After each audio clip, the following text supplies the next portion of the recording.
Alors, ce qui est vrai, c'est qu'aujourd'hui, je suis venu, comme je vous ai dit là, je suis revenu de Moussonoï ce matin, mais c'est la dernière fois que je monte dans l'avion et puis je me mets du côté de fenêtre.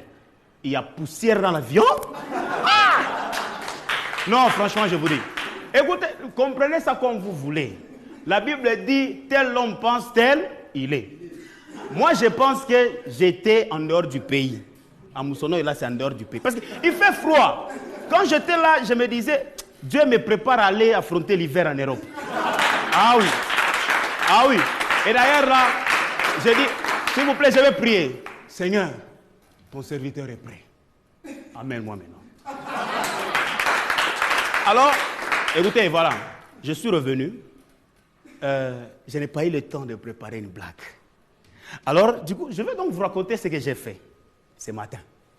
Ce matin, quand je me suis réveillé, je n'ai rien fait. Je n'ai rien fait. Mais en revenant, sur ma route, il y a eu un accident. Cet accident, c'est un fils d'un ministre qui a tamponné les gens. Il y avait au moins 13 morts. Dites avec moi, 13 morts. 13 morts. Comme à l'église, quoi. 13 morts.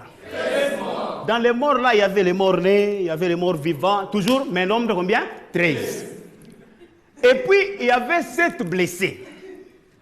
Maintenant, quand le ministre est arrivé là-bas, les gens ont dit, toi, ton fils vient de commettre quoi? Les juristes, il vient de commettre quoi? Un préjudice. Donc, oui, il vient de commettre un préjudice. Donc, on ne va pas te lire toi en 2023. Alors, le ministre a boulé, il dit, ça va, je dois arranger avec ces peuples parce que c'est eux qui vont me voter. Il leur dit, ça va, on va faire ceci. Tous ceux qui sont morts là, je vais payer des maisons à leurs parents. Et ceux qui sont blessés, je vais les emmener en Afrique du Sud pour le soin. Et puis quand ils vont revenir, moi-même, je vais les embaucher. Vous voyez? Du coup, à côté de moi, il y avait un papa là. Il regarde son fils, il lui dit, mais toi, quand l'accident là était en train de se produire, tu étais où?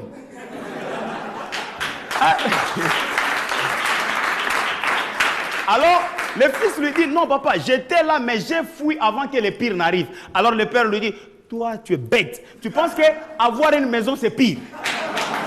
Donc, le fils là a fait que son père ne puisse pas avoir une maison. Alors le père était tellement très intelligent, il dit, non, papa ministre, pardon, j'ai quelque chose à dire. En fait, mon fils ici, il était là quand l'accident était en train de se produire. Mais il avait fui. Il pensait qu'il allait bien. Mais après analyse, je me suis rendu compte que c'est moi qui suis blessé. Alors, écoutez, on dit, bon, toi tu es blessé, comment tu n'as même pas de plaies? Il dit, mais comment est-ce que j'aurais des plaies? C'est moralement que je suis blessé. Mais oui, il était blessé parce qu'il n'a pas eu une maison. Alors le ministre dit, bon ça va, on va revoir ces cas juste après. Et puis il y a un type à Kolosi que vous connaissez très bien. Il est maître président partout. C'est qui? Boutondo, très bien. Merci. Boutondo qui était en train de passer, il me voit, je me suis dit, oh, on n'est pas... Donc je ne suis pas le seul Congolais à Moussonoï. Il est venu, je lui ai dit, bon, président, toi ici, il m'a dit, oui, moi je suis président. Qu'est-ce qui se passe ici? Je lui ai expliqué. Et puis il dit, ok, ministre, pardon, c'est moi le président. On dit, mais président, ici, il n'y a pas la musique. Il dit, non, moi je suis le président des accidentés. Il dit, non, si on doit élire quelqu'un parmi les accidentés, là, ça sera l'un d'eux. Il dit, non, moi je suis président de l'AML. Vous connaissez AML? Toi, tu me dis quoi? AML, ce n'est pas association de musiciens du Lualaba. C'est ce que j'ai dit aussi là-bas. J'ai dit, AML, c'est association de musiciens du Lualaba. Il dit, ta définition là tombe caduque. Comme il dit toujours. Ta définition là tombe caduque. AML, c'est association de morts au Lualaba. Et c'est moi leur président.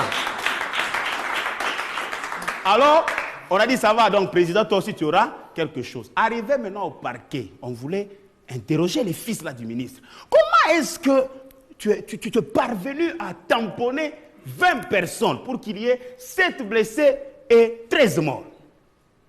Il dit, au fait, je partais là, c'est vrai, les volants m'ont un peu compliqué, les freins aussi m'ont compliqué. Alors je me suis dit, à ma droite, il y avait 2 personnes. Et à ma gauche, il y avait toute une foule, il y avait des gens là-bas, il y avait l'embouteillage. Cet embouteillage était causé par quoi, je vous dis? Que je vous dise? Oui. Cet embouteillage était causé par quoi? Il y avait une femme qui avait payé les shawarma avec son propre argent. Alors tout le monde regardait. Ok, merci. Comme pour dire que les femmes ne peuvent pas payer quelque chose avec leur propre argent.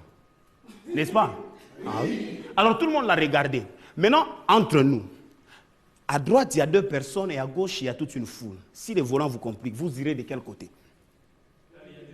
Là où il y a 2 personnes, c'est ça? C'est un raisonnement logique. Donc il faut tamponner 2 personnes au lieu de tamponner toute une foule. Lui aussi, il a réfléchi comme vous. Il est parti à droite.